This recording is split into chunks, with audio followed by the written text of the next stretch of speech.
Beyond the Mic with Sean Dillon. We're joined on the Starline by casting director, producer, photographer, and author of Sex, Drugs, and Pilot Season, the man who got Joaquin and River Phoenix their first agents and is directly to blame for David Hasselhoff. We welcome Joel Thurm. Hi, good morning. Thank you for having me here. Joel, let's go beyond the mic. Your family life was challenging. Demanding father, Orthodox-light household. How did those early days influence your work? I don't know how it influenced it. I just knew I had to get out.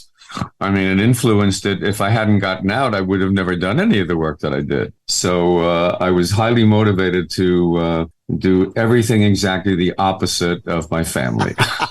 You say you grew up in an Orthodox household. Well, it's not quite true. Well, Orthodox-light, you enjoyed a good BLT. Well, exactly. So it was the, what's the word when you say one thing and do another, the hypocrisy. So it's like, well, you know, this doesn't make sense to me. If you can't eat it in the house, why can you have it outside of the house? I mean, years later, I found out that my mother kept a kosher house so that should her father ever want to eat in the house, it would be okay for him, which made sense. But that only makes sense when it's explained as an adult. As a kid, it just looks very Hippocratic. How did you go from pre-med at Hunter to one of the most prolific casting directors in Hollywood? I flunked out of college, very simple. In my sophomore year, after the first semester of my sophomore year, I accidentally, I might add, flunked out because I thought I was withdrawing from a chemistry class without prejudice. However, as it turned out, the teacher felt differently and was withdrawing me as a failure. I mean, really, it was very unjust because if I knew that was going to happen, I would have stayed, taken the final, got a D, and, you know, probably the same result would have happened. I would have flunked out anyway. But the point is, I did flunk out, and I didn't know what to do. School was, you know, what moored me through life up to that point. I decided, not on a whim exactly, I was very into mythology at that point, Greek mythology and Roman, and I decided to go to Italy. And that was the height of Italian cinema, Elizabeth Taylor, Richard Burton, Cleopatra, you know, all that stuff sounded very glamorous. I knew someone who was living in it. Anyway, the point is I went, it was one of my first cases of leaping before really looking. But I went. Joel, how did Italy change the way you looked at yourself and the way you looked at the world? Actually, I never thought of it because I guess one never thinks of change while you're being changed. I guess it affirmed that I was not like the rest of my family. That I was the first, I'm pretty sure that I was the first generation to go back to Europe after the Holocaust. And it was a pretty daring thing to do. Okay, I'm going to Europe. Bye for a while. And I survived. That I had survival. I mean, my survival skills were partly due to basic smarts. So the first thing that I did was I bought a Vespa. That way I could travel around and get places. What color? Do you still have it? Blue and gray. No, I don't still have it. I wish I did. It would be probably quite valuable now. A Vespa as opposed to a Lambretta. Those were the two popular brands of scooters. But the Vespa was like a Volkswagen. It was very unique in design. The Lambretta was a little more streamlined, but it just didn't have that wonderful look that the Vespas had. Joel, you've been blessed with luck in your career, which you detail in your book. What was the one offer that changed your life? Actually, each little step up was important. Getting a job, for instance, after the first year of college, getting a job as the box office treasurer at the Tappan Zee Playhouse. I mean, it was a real job. It was one of the best of the summer stock theaters. I learned, it was, but the fact that I got the job and I delivered in the job. I guess that was the first one, but each subsequent job was another step up, and I always delivered once I got the opportunity. So I don't know. They were all important. Each one was very important at the time, and each step up was bigger and bigger and bigger. Author of Sex, Drugs, and Pilot Season, Joel Thurm joins us beyond the mic for the Rocking 8. 8 random questions. Answer with the first thing that comes to your mind. Joel, there's no pressure. What's your favorite museum of all time? Museum of Natural History, New York. Show that you wanted to cast but never had the chance. West Side Story. The Rat Pack was one of the greatest collection of talent in one place. Yeah. Is there a current group of actors, talent, musicians, etc., that could be considered the new Rat Pack? Well, I don't think they're a group. I think there is no group at the moment. Yeah, no, I know there is no. I don't think there's any group that I know of. I mean, I'm not part of this, so I don't know. But I see pictures in magazines and I read, and I don't think there is a group. I think everybody's out for themselves. They're not a group. Was there a show that David Merrick produced that you couldn't stand? Oh God, No, there is none. There is none. How about one you didn't like as much? Rockefeller and the Red Indians. It was a British import. That was the reason why I worked in London and in England was because I forgot the name of it, but it was a very big comedic star in England, and he was brought over with the package, but it just didn't work. I didn't really understand it, and nor did anybody else. So that was it. What color was your 65 Mustang, and do you wish you still had it? Yes, and when I bought it, it was, I'm trying to think, I think it was kind of beigey, but then it had a beige interior, but I had it painted like a baby blue, like a sky blue. I love the combination of light blue and light brown together. So that was the color. And that was it. Is there a story you'd like to share? Well, no, the story that's come to mind is it was stolen. It was stolen. I was actually visiting the Phoenix family.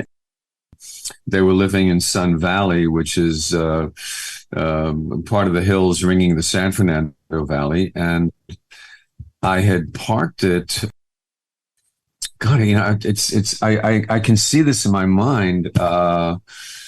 I think I left it for whatever reason. I didn't drive home, probably because I had too much to drink, and I called a cab or something, and I left it on their street, and it was gone. It was gone and taken for a joyride, but it came back. It was a little scratched up, and I had it repainted, and it was disgusting. I had it repainted like a silver metallic color, which is just horrible. Who are the top 3 greatest performers you've ever seen live? Live? Well, okay. Well, it has to be Liza Minnelli, Mick Jagger. I'm trying to think of another. I mean, there is another one, but I want to say Frank Sinatra, but I think the performance that I saw was at an NBC affiliates meeting. And I think it was just a paycheck for him.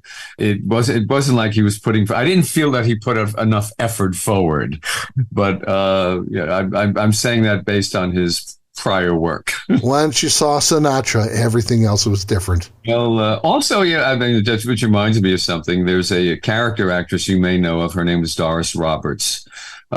She was Raymond's mother, for those who don't know who she is on Everybody Loves Raymond. Yeah. And she was part of Remington Steele. Remington Steele, and part of the show that I produced called Angie, but I was just giving her main credit. And she specialized all she did was play Jewish and Italian mothers. They're very similar. I'm not sure which one has more guilt, but they're basically the same. But anyway, Doris has been in a lot of theater and several long runs. And a friend of mine asked her, "How do you do that? How do you do a long run? How do you stay in shape? How do you get through it?" She said, "You fake it. It's acting." And I love that line. You fake it. Well, isn't acting faking in a sense, unless you're a diehard, method actor? It's faking.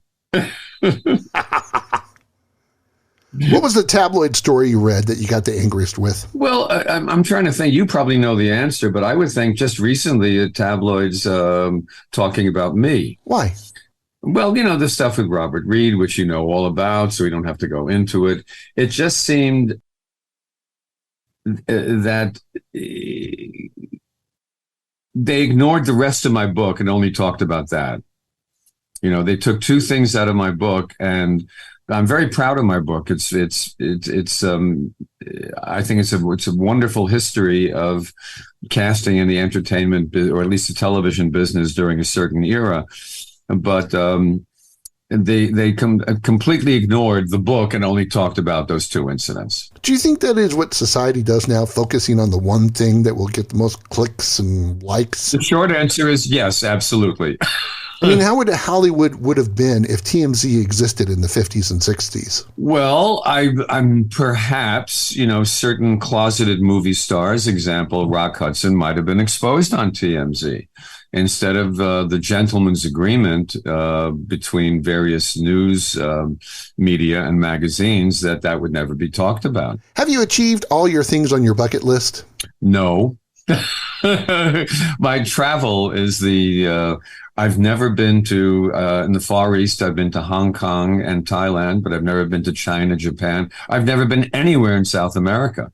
The closest I've been was probably Costa Rica.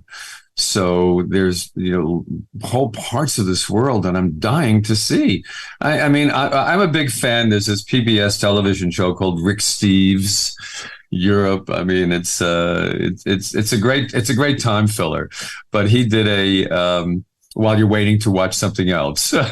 There was an episode he did on Bulgaria, and I didn't realize that Transylvania was part of Bulgaria. And it's like, I want to go to Bulgaria. I want to see, Count Dracula's, what's his name, Dracul, the mythology. Yeah, but anyway, it just the place looked fascinating. So, but I could go to. I've never been to Indianapolis, Indiana. I'm sure I'd go there, the most probably boring of Midwestern cities, and find something very interesting about it because it's different. It's not something that I've seen before. The book is Sex, Drugs, and Pilot Season. They can't see it. We're on the radio, but Joel Thurm holding it up, showing us, and talking to us beyond the mic. Joel, who designed the cover? Everyone can't see it, doesn't matter. Well, I hold it up because I just love the cover. A man by the name of Glenn Hansen did the artwork and the caricatures, but someone has to take that artwork and put it all together. And it was a guy named Rex Bonamanelli who takes that and makes it into a book, because there's the front, there's the back, and there's the spine. Someone has to do all this work. It doesn't happen by immaculate conception. Joel, so many people work on a piece of entertainment, and TV will sometimes collapse the credits, making them pretty much unreadable. I know you've gotten paid for the work, and I know that you've already collected the check and cashed it, and yet credits are almost an afterthought. Well, I think it's supposed to be absolutely shitty. But I was lucky because my work, the work that I did, it didn't happen then. I've told this story in the book. The first big thing that I did where my name was bandied about was the Bob Newhart show. The first one, the good one, with Suzanne Plachette. Not that the second one was bad, but mine was better. My name began to appear every week on Saturday night. It was the most watched night in television at that point. And every transgression that I might have had was forgiven because my name was on television. And the credits ran by as the way they should, slowly. You could read things on it. And that really it changed my life because my parents, my father never really had a big problem with it, but my mother had a problem with me being gay. More out of not religious feelings or anything, it's just the shame factor. So this took away all the shame because my name was on television. My son is a celebrity. I mean, in her mind, And I suppose compared to the rest of the family, yes, I had done something that none of them had did. I escaped. Why was telling this story so important? It was my therapy. It's that simple. I'm too cheap to pay a therapist $200 an hour. So writing this book was much better than any therapist. Because it allowed me to look back at my life in a very good way. I mean, I looked at things I, coulda, woulda, shoulda, might have done differently, should have done differently. But basically, when I look back at it in its entirety, it was pretty good. What story was too dark to put in because of the hurt memories? Oh, I can't. If it is, I probably blocked it. Honestly, I don't know. I've talked about my dark writing when you don't talk to your father between the ages of 14 and 19, that's pretty bad, but I talk about it. So I don't know. I guess it was what I didn't go into great detail, and I'm not going to go into great detail now. But in when it comes to dealing with my sexuality, when I first started coming out, I didn't know that I could say no. I thought, oh, this is what you're supposed to do, even though I don't like it. And eventually, I said, no, I don't want to do that. No. But that was my confusion at that time. Joel Thurm joins us beyond the mic. Joel, do you have any regrets about not being able to serve in Vietnam? Not regret. I have a theoretical regret. Why? In that, if I knew I would be useless as a soldier. But if they took my talents and put me in, I forgot what it was called, the show business part of it, where they USO. If they, or not only USO, but I guess it's USO, helping to put on shows, getting people, doing this, doing that, I would have been there in a second because I would have been useful. But just to go in and be cannon fodder, no. What was the best moment behind the scenes with Pearl Bailey? It's not a story. No, there are no other stories that really didn't make us and not important. But to me, the thing that I remember most is after having not seen each other for 10 or 15 years and our relative positions in life had changed. I was now the big executive at NBC. And she was the person who not everybody wanted to cast in something. In other words, I was the more important one in that sense but when she walked into my office, just looking at each other and not being able to do anything except just hug each other for 5 minutes. That to me is the moment that I will always remember. Joel, what's the biggest misconception and biggest truth about Hollywood? Well, one, the casting couch, I think is, obvious, is more of a myth than anything else. I think that's, there are so many, the thing, I mean, let me just put a little spin on it, not exactly. The thing that is most important in success here, is luck. Luck and being in the right place at the right time, at the right situation. Talent talent helps, but really luck. I mean that sincerely. So, if you were, I guess I'll stick with that. Well, also the other thing is knowing who you are and what you have to offer. Knowing, I've seen this happen so long with, people get older, but they don't know they've gotten older, and they're now, a 50-year-old character actor, not a 25-year-old leading man or woman, but not knowing that. And in a case, I've seen it with men too, but with women, plastic surgery that makes them unrecognizable. One or two men do the same thing as well.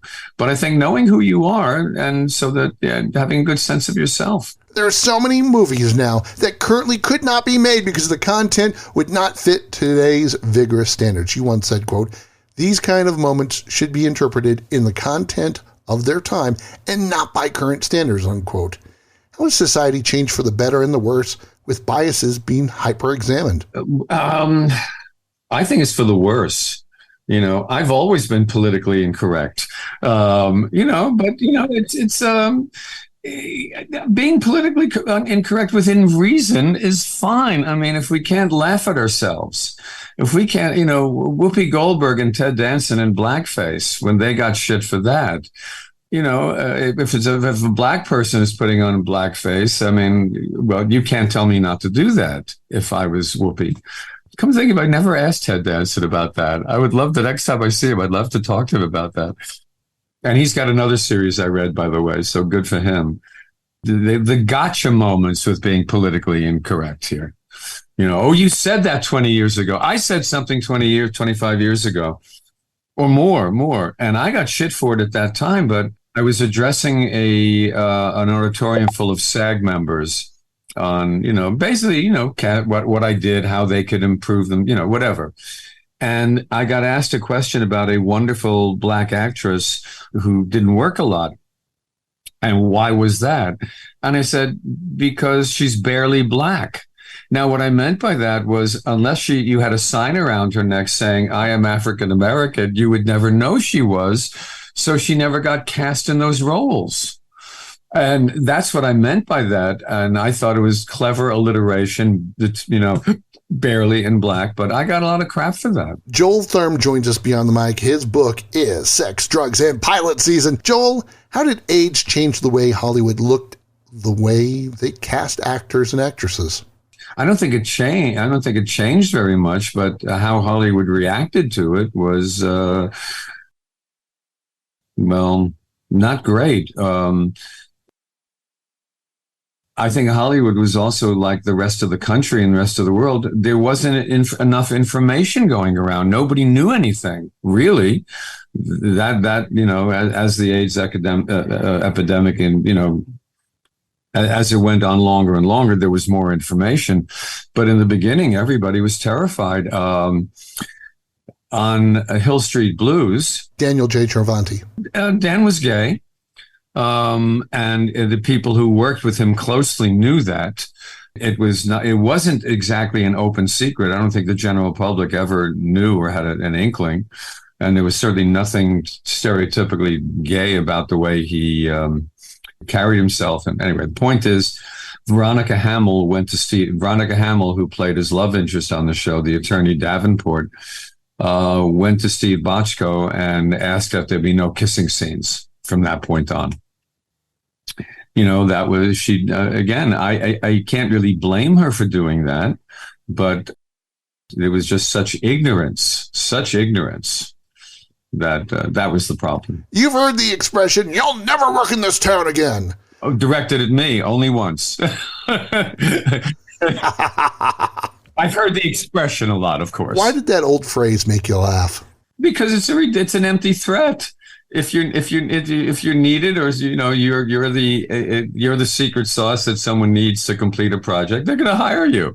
So it's an empty threat. It's a great phrase. You'll never work in this town again. And the time I heard it was when it was the last project that I did. And I've said the most difficult thing for a casting director to cast, and you get paid the least amount of money for the most difficult thing to do, which is to cast an unfunny half-hour comedy pilot. I mean, I've actually heard people say, can you, if in a reading, in an audition situation, can you do that? Can you read again, but make it funny, make it funnier?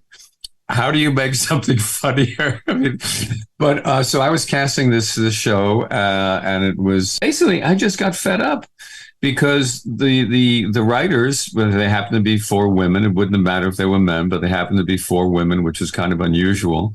But they didn't have a clue that what they wrote wasn't funny. And I just, what do you call it? I had it up to them with their stupidity.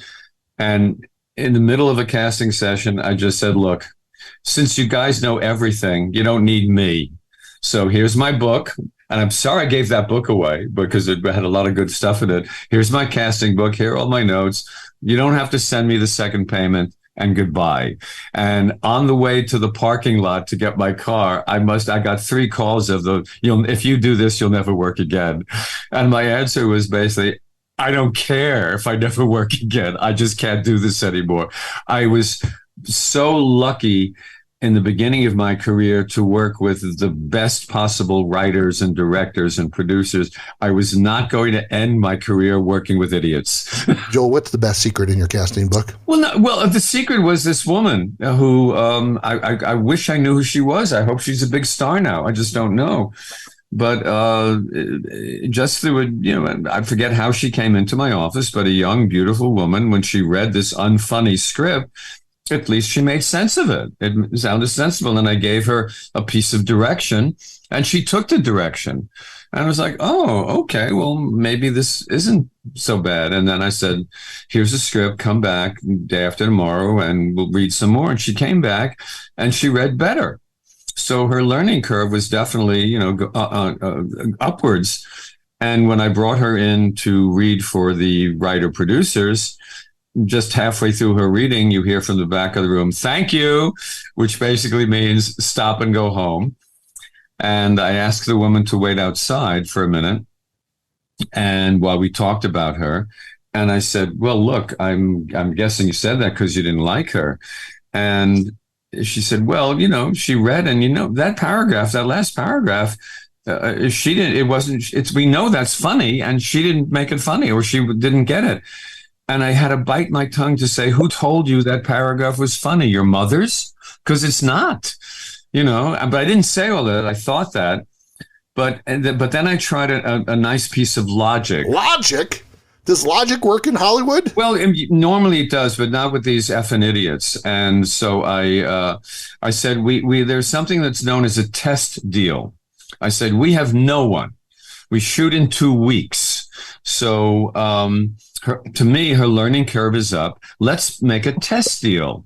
What happens is you set out the terms of your agreement, how much she's going to get paid, how many years is a contract, and so on. But you don't have to exercise this test deal. It's all in the producer's favor. It's very much to the actor's, not detriment, but the power still rests with the producer. It obligates you to nothing. So these women had nothing to lose. And they said, no, she'll never get this. And no, let's not do that. And that's when I realized I was working with idiots. And that's when I said, well, you know what, then, since you know everything, you don't need me. Bye. And I left. I walked out. I just walked out of it. And that was it. How about your favorite moment for TV? I'd had a couple of really successful things right in a row. It was probably casting Airplane, the Rocky Horror Show, and Cheers. And I think I was sitting in the audience for Cheers, and I was sat next to the head of Paramount Television, and who was trying to court me for something. So I was being courted by the head of the studio. I'm surrounded by friends, Jimmy Burrows, the director, and the actors on Cheers. And it's like, oh my God, this is good. Those are the good parts. Who was the one star you passed on that turned into a huge star? Tom Cruise. What was it about Tom you couldn't stand? If you're going to make a mistake, you might as well make a really good one. How? Very simple. Likability. And this was the only movie, the only piece of film I'd seen on him was the movie Taps, where he played a villain in a, military school. Then he read for this project, which was basically Superboy, but called with different names. His screen test was abysmal. It was horrible. He screen tested with Heather Locklear, as a matter of fact. You probably go to YouTube, you can find it because everything winds up there. And the test was awful. It was me seeing him in Taps, where he was very unlikable, but he was doing a good job of playing unlikable. I really hadn't spent much time with him. I didn't really know him at all. So I nixed it. I said no. Even though my assistant at the time, Mary Buck, said, "Joel, you're making a huge mistake, blah, blah, blah. You should never judge." But she said all the right things, and I didn't listen to her. So that's my biggest mistake. What was your biggest success, Joel? Literally, the biggest success would be Grease, the movie of Grease. Still the largest, I think it's still the largest grossing musical ever. Certainly, it's a project that's going to, as I say in the book, Sex, Drugs, and Pilot Season, Confessions of a Casting Director, that, people are going to be watching Grease for the next 1,000 years. It's never going to disappear. Every generation discovers the movie, and whether it gets watched on a screen or on a Swatch watch, on your wrist, it's going to be around forever. I think that is my biggest success. Joel, what made Travolta and Olivia Newton-John so perfect in your mind? They had great chemistry. They liked each other to start with. And it was the perfect combination. I mean, both of whom have tremendous charisma. How do you define charisma? You can't. You know it when you see it. It's like that Supreme Court justice who once said he knows pornography when he sees it, but he can't define it. Well, it's the same principle.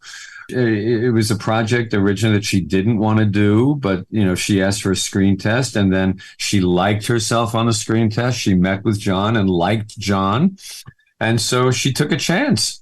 I mean, she was a huge pop star at that time and didn't need this. She didn't need this for her career. It was so she took a little leap of faith.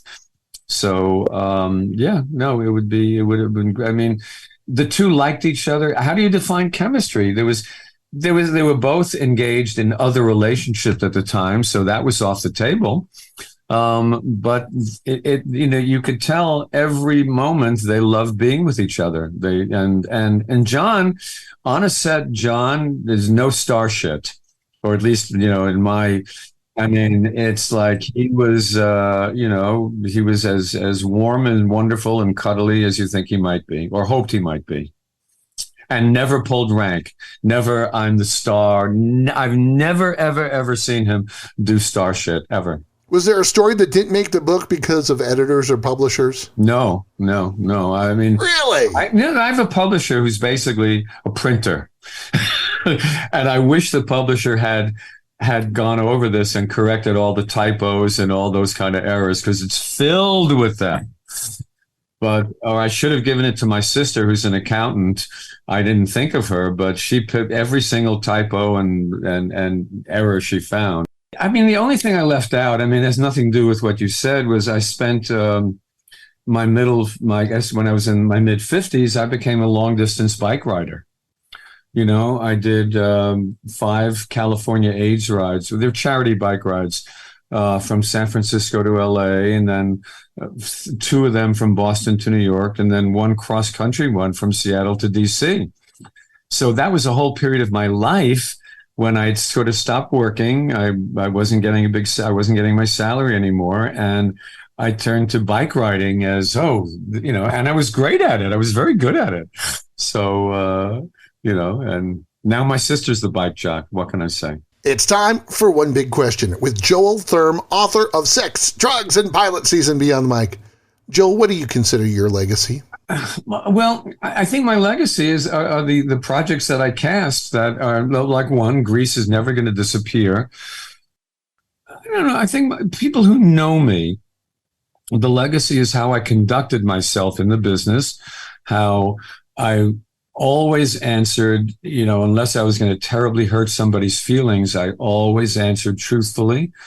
I realized that my job, there are no absolutes. It's not like you can weigh a pound of chopped meat and it comes out to a pound. It's very difficult to be absolutely right or wrong when you're making artistic decisions. So I realized I was being paid for my opinion. That's all I was being paid for. And therefore you got it. That was it. His 65 Mustang was stolen, didn't want to be cannon fodder, and was a long-distance bike rider. He would have liked to have cast West Side Story. Or Dreamgirls, or any big musical. Another big musical is the right answer. Sex, Drugs, and Pilot Season is the book. Joel Thurm is the author. Thanks for taking the time to talk with us today. Well, thank you for having me, and thank you for being the only bright spot on this incredibly dreary morning here in LA. And that, my friends, is Beyond the Mic.